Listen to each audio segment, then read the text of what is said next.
Happy Thursday to you. This is John McEntyre Show Live. I'm John McEntyre. Today is December the 19th, 2024. Closer and closer to that Christmas day.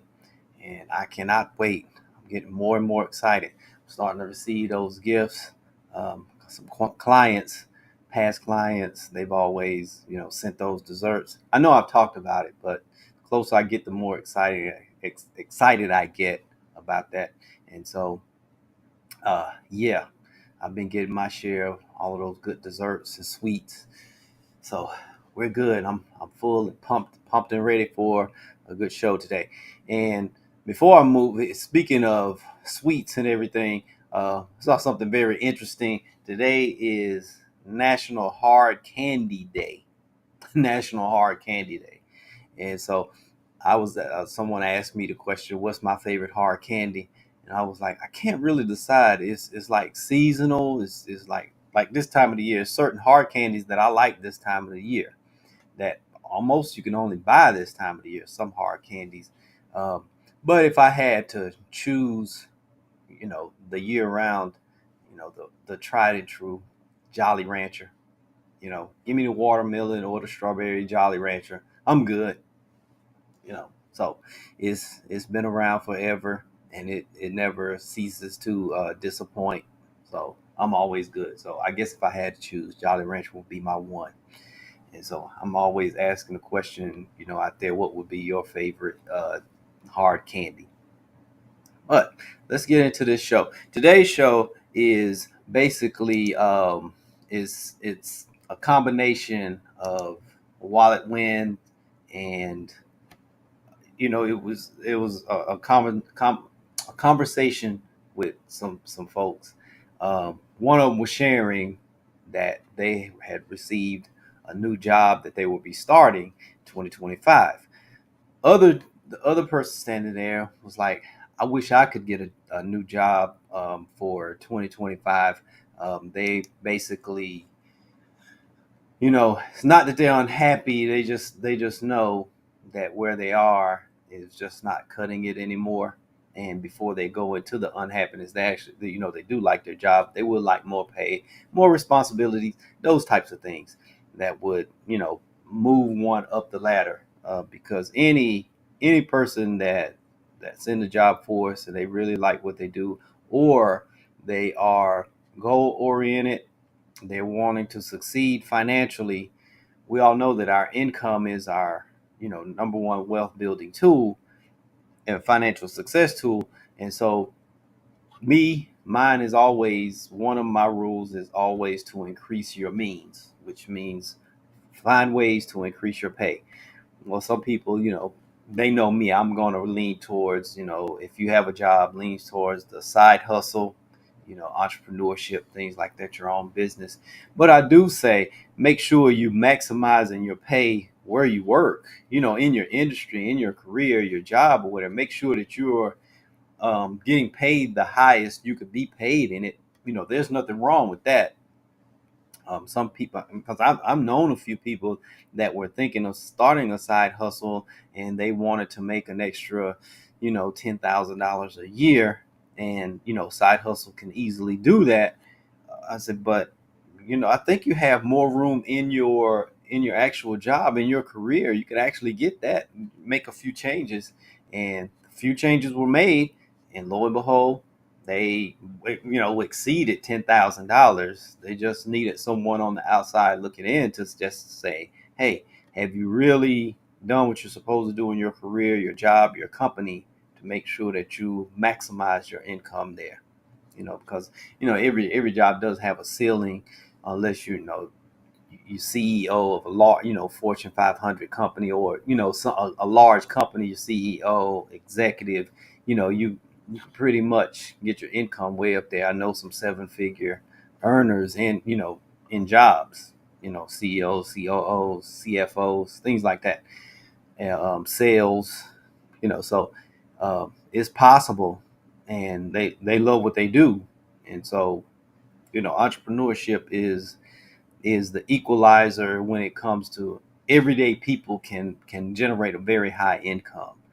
um, But there is that group that stays in companies, and they would be excellent business people. They're already excellent business people. They just chosen that route of being with companies. Because if I'm offered CEO and a compensation package every year is in the seven figures up, I'm good. I'm good. So just take it with a grain of salt that way. So, but what I want to cover today is when I was talking to that person, we talked more and more. I could tell that they were serious, and we were looking at their finances anyway. And they was like, "So, John, what are some things I could do?" And I was like, I shared it with them, which gave me the idea for today's live, which is, four things you could do to get a better job in 2025. And when I say better job, that can mean a pay raise in your existing job, or you can get a promotion, something like that. But or you may have to go outside. But these are the things you would do to actually get that better job in 2025.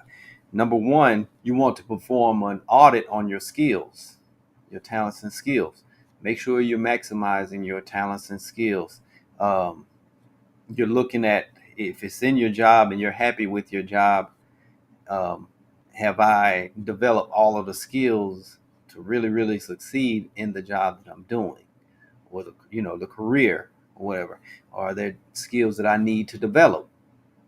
Am I using all of my talents in this particular job, or career or industry? Those are the questions to ask yourself. And um, I know I did the show back in the summer where I was talking about it's an overall assessment I do every year, and I got it out of Think and Grow Rich. You get the book Think and Grow Rich. The book is the book was written almost 100 years ago, but that assessment in there, that success quotient is called in there, is probably one of the best ones. And pretty much every assessment that you see today is a spinoff of the assessment in Think and Grow Rich. And if you get one of the newer editions of Think and Grow Rich, a lot of the, it's updated. And so I would recommend going that route, going there, or, there's some great career coaches out there that you could try to have some good assessments on there. And so you want to make sure that you're not overlooking any of your skills. And I'll say this: give yourself credit for skills, for having skills. Some people, as I was talking to this person, they were, I was like, as we talked more and more, and I said, well, it's some skills I know that you have just by dealing with you. And I named them, and they was like, well, I mean, that's just naturally come to me. Well, that's fine. That's a skill. It's just a skill that comes natural. It's a talent for you. Just because it comes natural to you doesn't mean everyone can do it. And sometimes we can overlook those types of things, especially in our jobs and we're working. Some things that are just easy to us may not be so easy to others, and that could be a sign of, hey, I need to really put this to work. Because when you're putting your natural talents and skills to work, work is easy. It doesn't even feel like work. You're just being yourself. They call it being in flow. And so it's no big deal to you. And that's usually where your success is going to come from. Those skills, combination of your skills and passions, and the market need. You combine those two, put a price on it, you have success, financial success, high earnings. And so just make sure you're not overlooking those skills and talents. Do an audit of that. Number two, you want to make sure make sure you've done your research on the job that you want, the industry and the company. It could be maybe time to, if you're happy with the company you're with, the job that you have, look at it. Is there different ways you could do it? It may be time to have a conversation with the manager, director, or your boss, or whoever's over you, whoever you report to. It may be time to do that audit, to really look inside of the industry and see if the company you're working with offers more, if your department offers more, if the job you're already doing is offering more. Like I say, going back to those skills, make sure you've done a full assessment of where you are. That's basically what I'm saying. Um, where you are, make sure you've given it its chance and really, really looked at it, because sometimes when we've been doing a job, especially for any amount of time, you become complacent, you become comfortable, things like that, and you don't really push it or really look at it like it should be looked at. And sometimes um, that can be, just something you're overlooking. It's like another favorite book of mine called The Acres of Diamonds. The old tale of the guy, he was heard about another farm, another piece of land that had diamonds on it. He sold his land to go over there and ended up going poor, being broke, going broke and losing everything. And what it was, he didn't know how to identify diamonds anyway. There were a lot of diamonds already on his land. He just didn't know, he didn't have the ability to identify diamonds. He didn't even know how they really looked. And so make sure you're not overlooking the diamonds that's already in your backyard, which means your job, your career, your company. Make sure you do that before you make any other moves. Next step you want to take is you want to upgrade your resume. And I'm strategic when it comes to resume. Um, I'm going to be honest with you. I've never had to use a resume to get a job. Uh, this comes from knowing a lot of HR people, career coaches, things like that. I've looked at a lot of them. I've helped to to assess a lot of resumes with friends who own companies who are hiring people. I've been brought in to, hey, would you help me look at these resumes? And I've even helped do interviews, things like that, just to help them get a feel of the right person for the job. And hiring people myself, bringing people in. I've looked at my share of resumes, and what I do know is sometimes I've seen resumes. The person, I can tell that the person is qualified, and I was just so happy that I just didn't go off of resumes. And my friends also, they were happy because the person just the resume was weak. They were strong. They were actually a strong candidate, and they were hired, but their resume was weak. And sometimes, your resume, especially when you're going into large companies, your resume is the first impression. It's the first point of contact for you and the person that's doing the hiring, the manager, the director, HR person. Um, so your resume, make sure you update it. And the top two, the first two that I mentioned, the reason why a resume is third, most people think when I need to get another job, I need to upgrade my resume. No, look at the first two, the skills, the talents, and then what's going on in your company. Research it, and research, or if it may be another company that you work for or another industry you want to go into, you have to do your research, because that will help you structure your resume. That's what's going to help you build your resume. Because if you're going to a specific company, you want your resume to talk to that position, to that company, to that industry. That's what you want. And there's a lot of things you may not need to put on your resume that would be irrelevant to the industry, the company, or the job that you're going for. Some things just aren't relevant. They don't need to be on there. So that's something to really take into an account. So when you do your resume, I always I, I always advise people to write your resume, give it to someone else, preferably a professional. Give it to an HR person, someone that's in HR, or another business person, someone that hires managers, someone that's a manager or a director. Say, hey, could you look at this resume? You know me. Look at this resume. Is this painting the best picture possible of me as a candidate for this particular position? Because when you're doing it yourself, you can become subjective. You can become overly critical, things like that of yourself, because sometimes we're our own worst enemy. And so you want to have someone else to look at that resume and help you really touch it up, make it pop, and represent you at your highest and best. So that's about the resume. What I just mentioned, that goes into my last point number 4. You want to audit your network. Make sure that's also something. So many times I've seen people. And early on, I kind of did it myself. Then I read this real good book, and it talked about that. The people that are around you, you're you're like a handshake away. You someone in your network can help you. Let's just put it that way. I mean, it never fails. When I've wanted to do certain things, when I've looked at certain industries and all of that, I would just sit down and I keep I keep my network updated and audited and everything like this. I audit it every year and I look at it, well, really pretty much every quarter. And when I'm writing out my goals, I also list 3 or 4 people that I know that could help me in my network. And there's always someone close to us that could help us. That's probably one of the most overlooked assets in your arsenal when it comes to looking for a new job or whatever. It's just the people that are around you. It doesn't even have to be the person in the industry. I mean, case in point, I was meeting with someone. They wanted to meet over coffee. We were at McDonald's, and they were talking and explaining what they really wanted to do. And I'm doing my thing.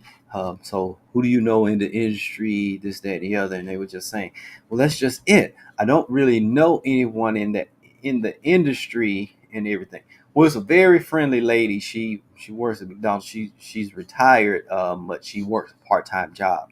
Very friendly. I mean, McDonald's could use one of her in every location. I mean, she didn't even. I was like, "Did you ever work in customer service?" She said, "No, I never worked in customer service." She said she just worked in a factory all her life, and she said she pretty much dropped out of high school. But customer service skills, like, I mean, the she could write a book and start a consultancy on it. And I even told her that. I was like, you're like the best customer service person I ever met in my life. I mean, I was like, she wasn't even playing the waitress. She was just walking around like, and she knew everyone. She touched everyone. She heard what we were talking about. She told the person that's sitting there with me, she said, I know someone in that industry. She says, as a matter of fact, I have a cousin in that industry.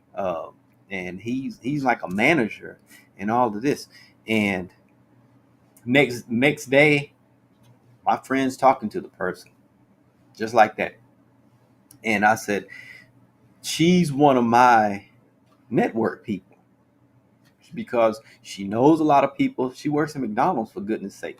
A lot of people come in and out, different industries, professions, all this type of stuff. I mean, it's, attorneys, accountants, everyone, they're all in there. Real estate people.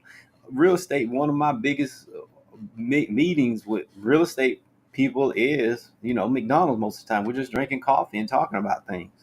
Um, we're not eating or whatever. We're just, sometimes they'll eat. I'm not eating. I just like the coffee.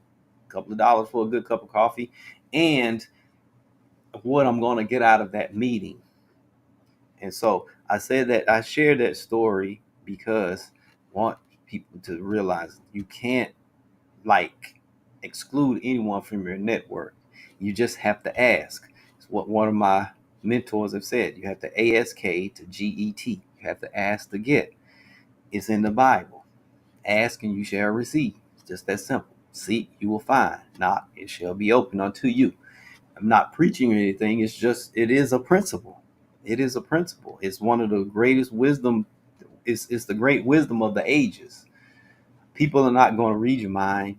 You have to let them know. It's just as simple as, who do you know? This is what I want to do. Who do you know that could probably help me? And most people are glad to do that for you. So I just wanted to share those 4 things that could get you a better job in 2025. Some things to think about as we wrap up this year, getting close to Christmas. But right after Christmas, then it's a week, and we're in 2025. These are things to think about if you're wanting to have, go up the ladder, get a new job, switch industries, switch companies, or whatever. These are some of the tips that will help you do it. I've seen them work time and time again. They're pretty much the tried and true. Even on social media, that's what social media are, do these things. AI do these types of things because they're principles. They will never go away. So I hope that helped. I did share my wallet win. I shared the wallet wins in one big story.